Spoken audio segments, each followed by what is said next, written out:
Robert Carroll's influence, both as a school administrator and CAS-CIAC contributor, extended beyond the borders of Connecticut.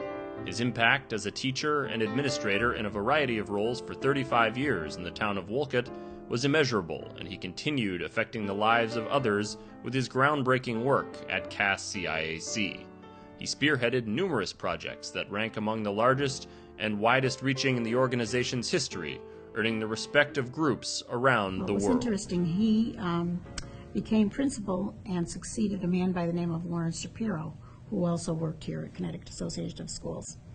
When he retired from the Wolcott school system, Larry Shapiro was also retiring from CAS, so my husband said, I think I'll follow in his footsteps again and apply. And so he retired in 1995, in July of 1995 from Wolcott, and came to work at CAS, I believe it was September of 1995. I think he really enjoyed working with kids and the youth and seeing them progress over the years. And not only in academics, but also in extracurricular activities. He was the class play director at Wolcott High School for 10 years and loved every minute of it.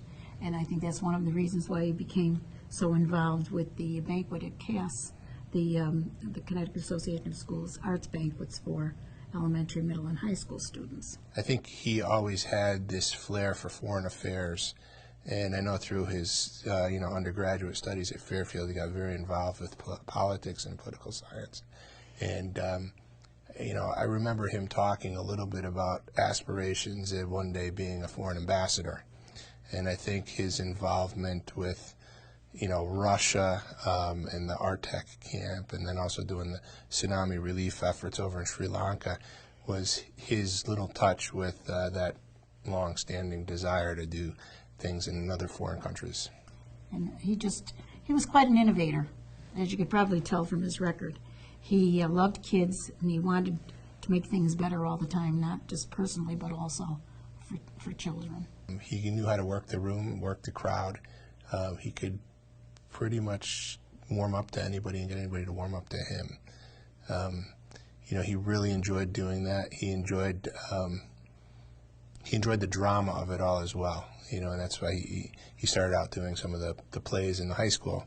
And to this day, people that were involved in those plays or remember those plays talk about how, hands down, he did it better than anybody has ever done there and ever, since and before, because he really took it to heart.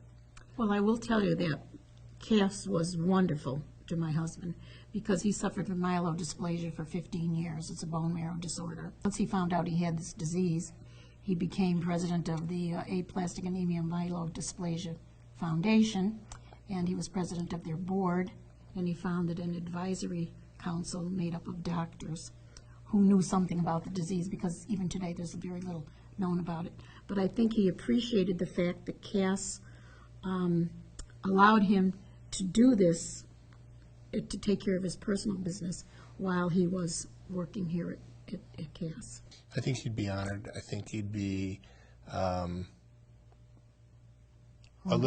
be very humbled. He wouldn't really want to share in the limelight all that much. But I think for him, the happiest I can remember him being was sitting on the stage with Bill Clinton next to him, presenting the check to Bill Clinton and President Bush, who wasn't in attendance, but the two of them were spearheading that tsunami effort. And, I think he is eternally grateful to CAS for letting him work on that project, because he was a staunch Democrat in his, earlier days, and the opportunity to actually meet the president and sit next to him on stage and carry on conversation. We have some pictures of him, with the two of them sitting side by side and kind of whispering back and forth to each other throughout the ceremony. And I just know that was probably one of the happiest I've seen him in his life.